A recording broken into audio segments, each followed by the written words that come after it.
Hey guys, so I did my second batch of resin and I wanted to show you what I came up with. So a lot of these pieces I used some broken jewelry that I have in a bag or just kind of like found pieces and things like that. There are some stickers in here too, but I'll get to that. So first there's this piece, which this was a broken earring, and then the dots on the side are actually nail polish. I have to warn you, this batch did turn out a little bubbly, so you're going to see it really bad on the camera. In person, it's not quite as bad, but because of the focus of the camera, it's going to look a lot worse than it is. So this one, the earring inside is actually, my mom used to own a costume jewelry company when I was a little kid, and I used to save kind of broken pieces and stuff like that, thinking I would use them again someday, and so now I've started to in the resin. I really like how that one turned out. This one is also another broken piece. This was a necklace, and if you can see, the rhinestone's actually on top. And then the color inside is soap colorant that I swirled through with a toothpick to kind of make a little almost tie-dye pattern. Then there's this one, which is another broken earring. It's a dream catcher, and if you don't know what that is, Native Americans, I don't know if it's just certain tribes or if it was kind of a universal thing, but they used to hang these over their children's sleeping areas, and the dream catcher catches all of the nightmares in the inside so that only the sweet dreams can go through. So I dropped some nail polish in the background of this one as well to kind of look like floating dreams. I think that one turned out really cool. I like that one a lot. Then there's this one, which is super thick, but I kind of had to make it that way to cover the entire piece. This was another, oh, dog fur. This was another broken earring. It's a rainbow kind of grape-shaped thingy. And I just put some silver glitter in the background. And I think that one turned out pretty cool. It's just super thick, you can see.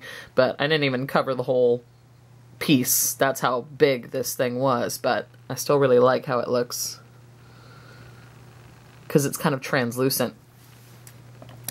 Then I used some London stickers that I had just kind of laying around that a friend had given to me. I used this one here. Says underground, so this is like for their subway system, and I did this kind of bullseye pattern in the background and then added some little rhinestones on top. That one turned out pretty cute. Next we have one of my favorites of this batch, which is this one. This was just a charm that I had bought on the clearance rack at Michael's, I'm pretty sure. And it's funny, actually, because I had anticipated the rhinestones on the inside going flat. I've seen videos of people pouring resin over rhinestones, and they usually go flat, like, I don't know, they just look kind of like round, sparkly dots. But these ones actually retained their facets, if you can see. So that was interesting. I didn't expect that to happen, but I like it very much. And I just added some more rhinestones on the outside.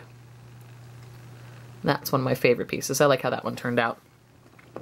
Next, another set of stickers I had laying around that a friend had given to me. Since I live in Chicago, that's where the Chicago Cubs play, and I actually live in Lakeview, which is where their stadium is. So I had these Chicago Cubs stickers, and I made a Chicago Cub piece, and there's more dog fur. Sorry about that. I think that one turned out pretty cute as well. This one, you can really see the bubbles on it. It got pretty bubbly. So I think I just got too impatient with the resin and was too excited to pour it, and yeah. So I did it in Cubs red and blue in the background, and I think that piece turned out pretty cute. I may have to try making some other baseball teams, because my favorite team is actually the Arizona Diamondbacks, hence my username, but I'll root for the Cubs when they're not playing the Diamondbacks. Next we have this one, which has some felt flowers in it. Not real fond of how this one turned out. I was hoping it would give a little bit more of a layered effect, but they actually just kind of looks flat. You can see they were kind of layered in there, but yeah, this one was a bit of a fail, I think. I tried to put the rhinestones over the top of them in what would be the center of the flower to give it a little bit more dimension, but I still don't like it. Next, the one cute thing that I am a sucker for is unicorns. And so I had a lot of unicorn stickers that my old roommate gave to me. And I tried these two. And the background is just purple glitter, and then I put a rhinestone in between them. It's really super sparkly. It's kind of cute. I may paint the back, though, because I didn't put quite enough glitter to make it opaque. So I think if I put a little bit of black paint over it, it'll just help to define the front of it. But I still think that one turned out pretty cute. Then there's this one, which was using some rhinestones that had come in a crafting kit. And this one, these actually were faceted, and then when I put them in the resin, they went flat. So these ones did exactly what I expected them to, which was appear a little flatter. But in general, I don't like how this one turned out either. The rhinestones kind of drifted a bit, and it got this one's really bubbly, you can see. And the colors just don't quite go together, so this one's not one of my favorites. This one is one of my other favorites. This one is a unicorn bead. I don't know if you can tell, but there's actually like a hole in his back. Yeah, you can't see. But there's a hole that goes through here, and he was meant to be strung onto a head pin. But I've had this bead forever. I don't even remember where I got it. And I pulled it out of my bag of miscellaneous stuff. And then I did this rainbow glitter background, which turned out really nice. I was surprised how well that came together. And then these drops are just some more nail polish that I just dropped in. They stayed perfectly round, which is really cool. And then I added the rhinestones over the top when I was glazing it. And yep, this is one of my favorites of this batch. I really like how this one turned out. Next, there's this one, which this was another piece of broken jewelry. I don't remember if it was a hair clip or an earring, but just kind of dropped that in, and I used some silver foil nail polish. The effect is kind of interesting. It kind of crinkled up and made these interesting shapes, which I'm not entirely sure if I like it or not, but this was another one that surprised me. I expected the gemstones to go flat, and they didn't. They retained their facets and their sparkle, so that's kind of cool.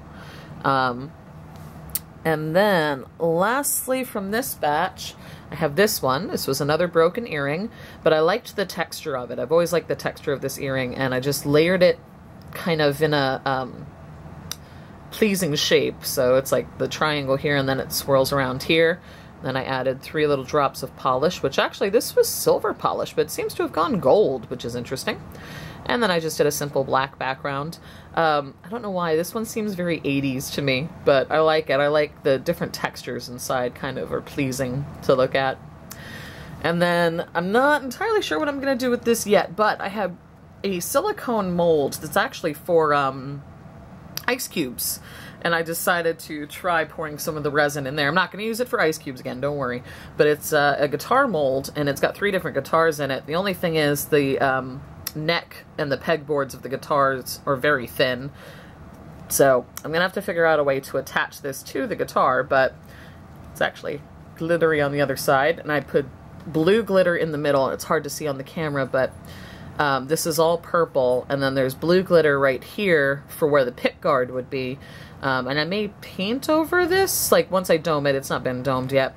Once I dome it, I may paint on the white pick guard and then paint on some of the strings. I'm not sure what I want to do with it yet. But the funny thing is, I'd actually added purple dye to the resin when I poured it, and it turned blue. Which is cool. That's fine. It's not what I was going for, but it went blue. And this hasn't been glazed at all. I did add a little bit of pearlescent powder, which is why it looks kind of foggy. More foggy than usual. You can see it now. So that's just the pearlescent powder, but I was kind of shocked that it went blue. I didn't expect it to go blue, but oh well. We'll make it work. I'm not sure what I'm going to do with this yet, but we're going to do some experimenting. So that's about it. I hope you guys enjoyed.